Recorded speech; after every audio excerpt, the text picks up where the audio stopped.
All right, in order to comprehend everything you saying or doing, especially using the English language when trying to decode it or define it, like God, Jesus, when they say Allah means God, well, what does God mean?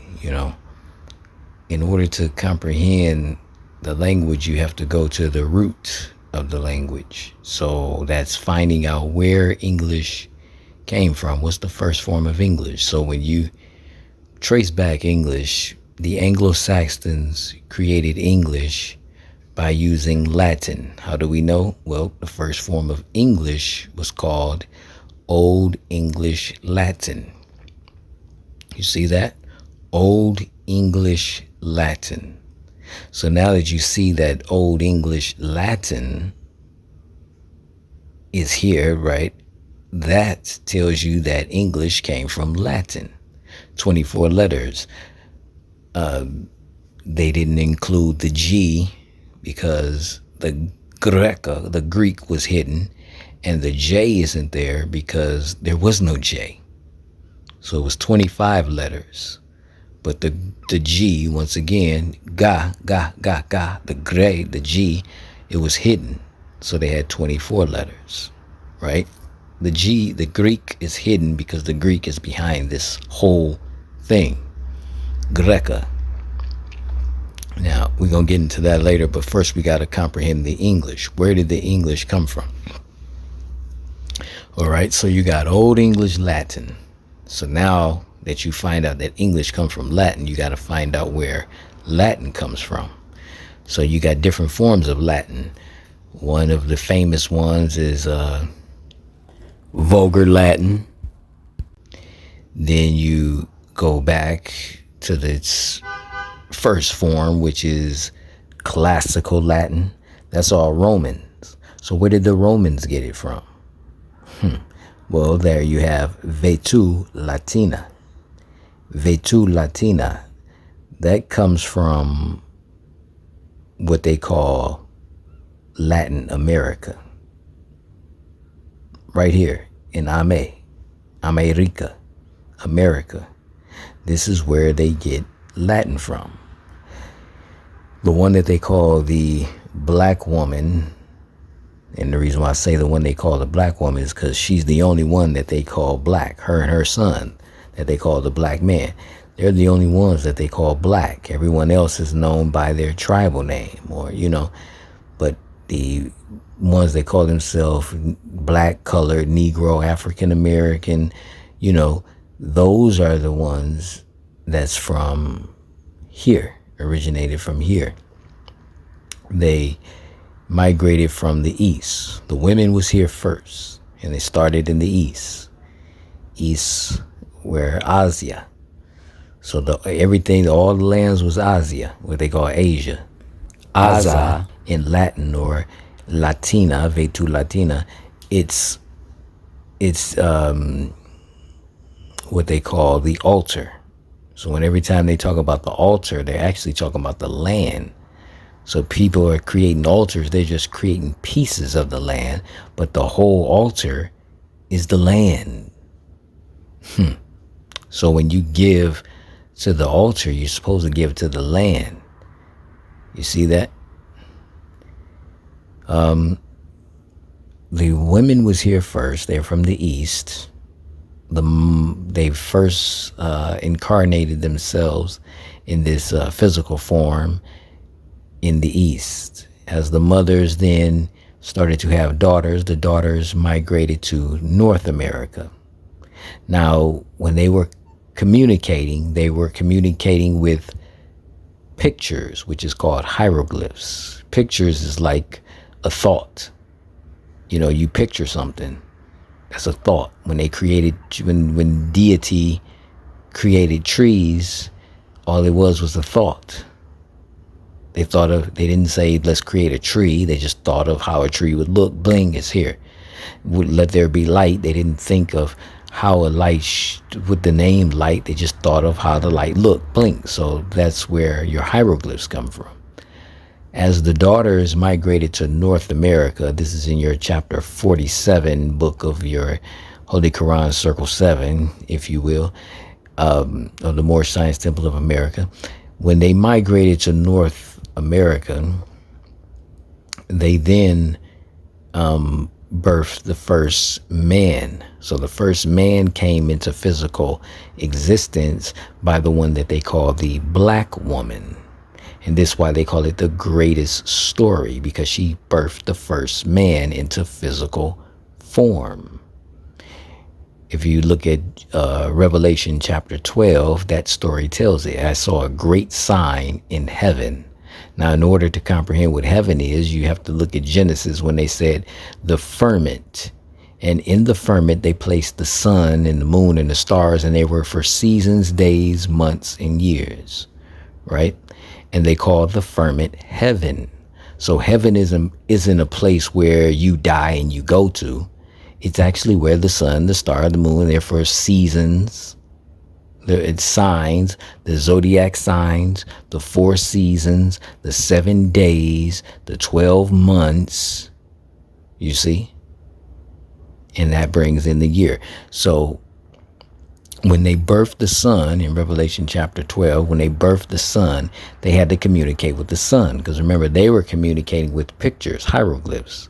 But in order to communicate with the man-child, the son, she created language.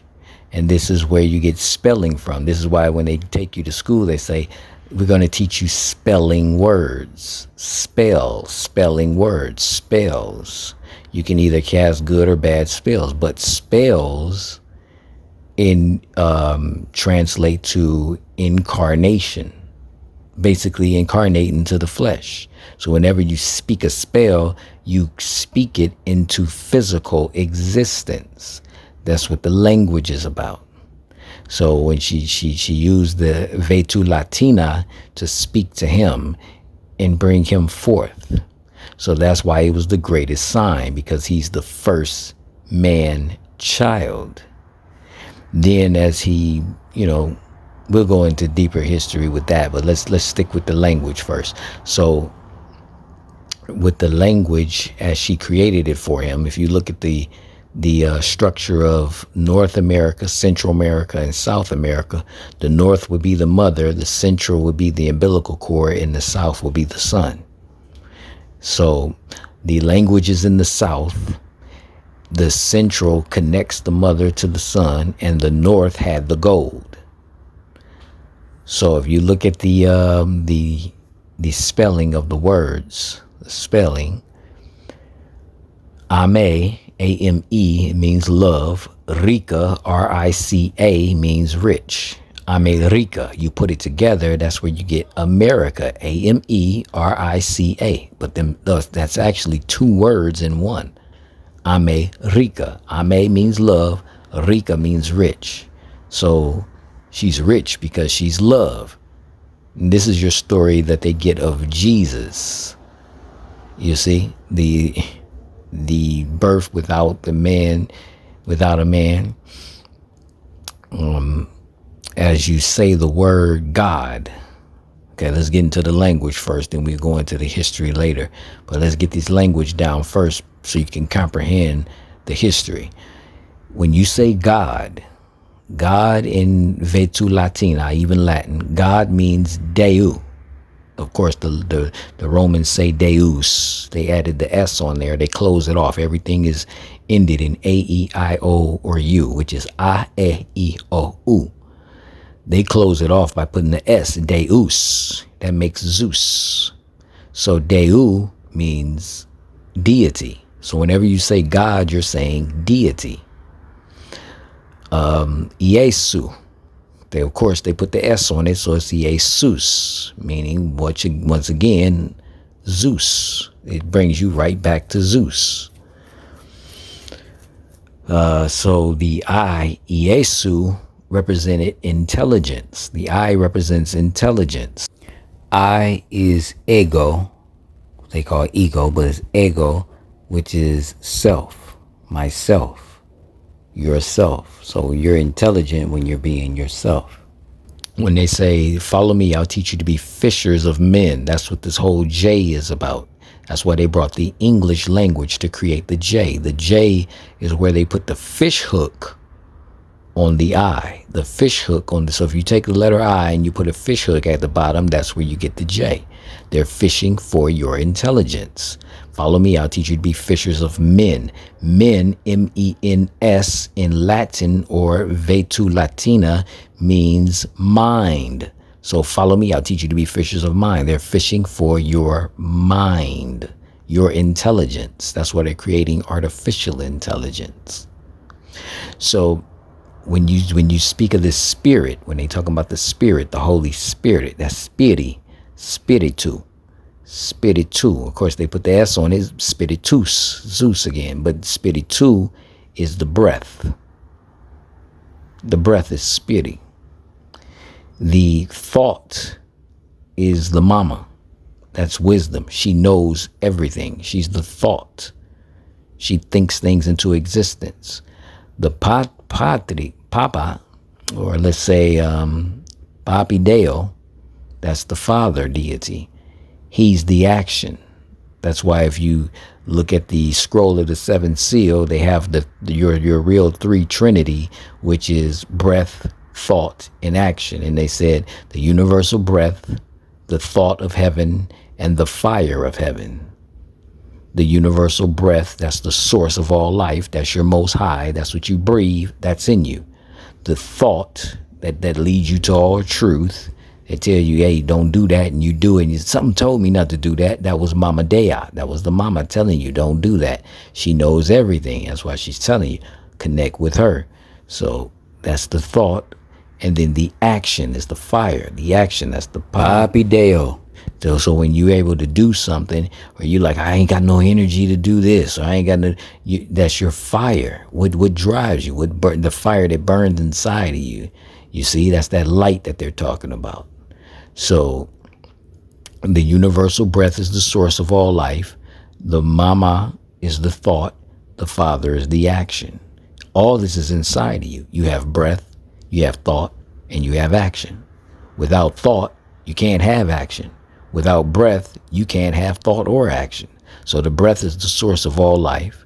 The thought, you think first, and then you do it. That's why before you do anything, you have to think things through. Don't just go off what they tell you.